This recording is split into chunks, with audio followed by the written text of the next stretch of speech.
بسم اللہ الرحمن الرحیم۔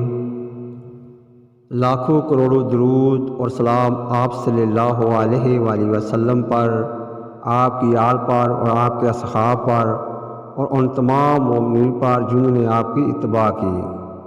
آپ صلی اللہ علیہ وآلہ وسلم کی ولادت مبارکہ کے وقت عربوں اور خصوصاً مشرکین مکہ میں جن بتوں کو اہم جانا جاتا تھا ان کی تفصیل درج ذیل ہے۔ حبل یہ مشرکین مکہ کا سب سے اہم ترین بتوں میں سے ایک تھا۔ دراصل یہ اہل شام کا دیوتا بال تھا جس کے معنی طاقتور کے ہیں اور جسے عربوں نے حبل کا نام دیا۔ یہ بت قریش مکہ کو انسانی مورت کی شکل میں ملا جو سرخ عقیق سے تراشا ہوا تھا۔ اس کا دایاں ہاتھ ٹوٹا ہوا تھا۔ قریش مکہ نے وہ سونے کا بنوا کر لگا دیا۔ حبل خاص خانہ کعبہ کی چھت پر نصب تھا۔ مشرکین مکہ جنگوں میں اسی حبل کا نام لے کر نعرہ لگاتے تھے۔ فتح مکہ کے موقع پر حضرت علی رضی اللہ تعالیٰ عنہ ہونے سے پاش پاش کیا۔ عزا مکہ سے چند میل دور وادی نخلا میں ککر کے ایک درخت کے نیچے عزا کا تھان تھا جہاں عزا کا بت نصب تھا، جبکہ خانہ کعبہ میں بھی عزا کا بت رکھا ہوا تھا جسے فتح مکہ کے وقت توڑا گیا، جبکہ وادی نخلا میں عزا کے اصل بت کو توڑنے کے لیے حضرت خالد بن ولید رضی اللہ تعالیٰ عنہ کو بھیجا گیا۔ عزا کا بت مشرکین مکہ کے نزدیک سب سے عظیم ترین بت تھا۔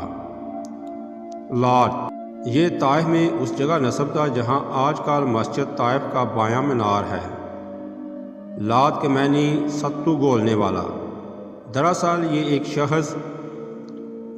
ایک شخص تھا جو کہ حاجیوں کو ستو گول کر پلایا کرتا تھا۔ بعد میں عمر بن لئی کے ایما پر اس کا بت بنا کر اس کی پوجا کی جانے لگی۔ قریش رات سونے سے پہلے عزا اور لات کی پوجا پاٹ کرتے تھے اور قسم بھی ان دونوں بتوں کی کھایا کرتے تھے۔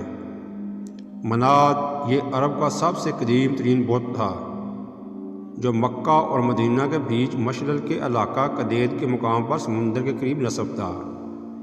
منات کی پوجا کا آغاز بھی عمر بن لئی نے کیا۔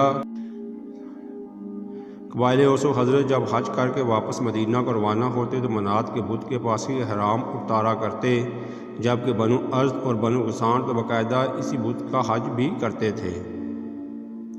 اہل مدینہ کے نزدیک حج کی تکمیل تب تک نہ ہوتی تھی جب تک منات کی پوجا نہ کی جائے۔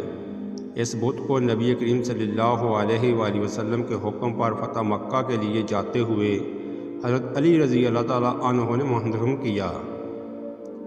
اصاف و نائلہ یہ انسانی شکل کے بت تھے۔ دراصل ایک مرد اصاف اور ایک عورت نائلہ کعبہ میں زنا کے مرتکب ہوئے اور جب لوگوں نے آ کر دیکھا تو وہ پتھر بن چکے تھے۔ اہل مکہ نے انہیں عبرت کے لیے صفا اور مروہ پر رکھ دیا تھا، مگر انہیں بھی عمر بن لئی کعبہ میں لے آیا اور زمزم کے پاس رکھ دیا۔ لوگ ان کا طواف بھی کرتے اور قربانی بھی کرتے تھے۔ سوا یہ ان 5 بتوں میں شامل تھا جن کو قوم نوح پوجا کرتی تھی اور جنہیں عمر بن لئی شام سے لایا تھا۔ باقی 4 بتوں میں نصر، ود، یعوق اور یغوث شامل ہیں۔ یہ بت عورت کی شکل میں تھا اور مدینہ منورہ کے قریب نصب تھا۔ نصر یہ بت یمن میں خمیر کے علاقے میں نصب تھا۔ یہ گدھ کی شکل میں تھا۔ اہل خمیر تب تک اس کی پوجا کرتے رہے جب تک انہوں نے یہودی مذہب اختیار نہ کر لیا۔ یعوق کے معنی مصیبت روکنے والا ہیں۔ گھوڑے کی شکل والا یہ بت عمر بن لئی شام سے لایا تھا اور اسے بنو حمدان و خولان کے حوالے کیا تھا جو اسے اپنے ساتھ یمن لے گئے اور اسے صنعا سے کچھ فاصلے پر ارحب کے مقام پر نصب کر کے اس کی پوجا شروع کر دی۔ یغوث یہ بت بھی یمن کے ایک علاقے اقما میں نصب تھا۔ یہ شیر کی شکل کا بت تھا۔ یغوث کے معنی فریاد کو پہنچنے والا ہیں۔ ود یہ بت دومت الجندل کے مقام پر نصب تھا اور بنو کلب اس کی پوجا کرتے تھے، جبکہ قریش مکہ بھی اس کی عظمت کے قائل تھے اور اس کو پوجتے تھے۔ ان کے علاوہ آئم، الزرتان، اکیسر، الجلسد، ذوالخلصہ، ذوالشرع اور ذوالکفین بھی عربوں کے اہم بتوں میں شامل ہیں۔ جبکہ غیر اہم بتوں کی ایک کثیر تعداد ان کے علاوہ ہے۔ وَمَا عَلَيْنَا إِلَّا الْبَلَاغُ الْمُبِينُ۔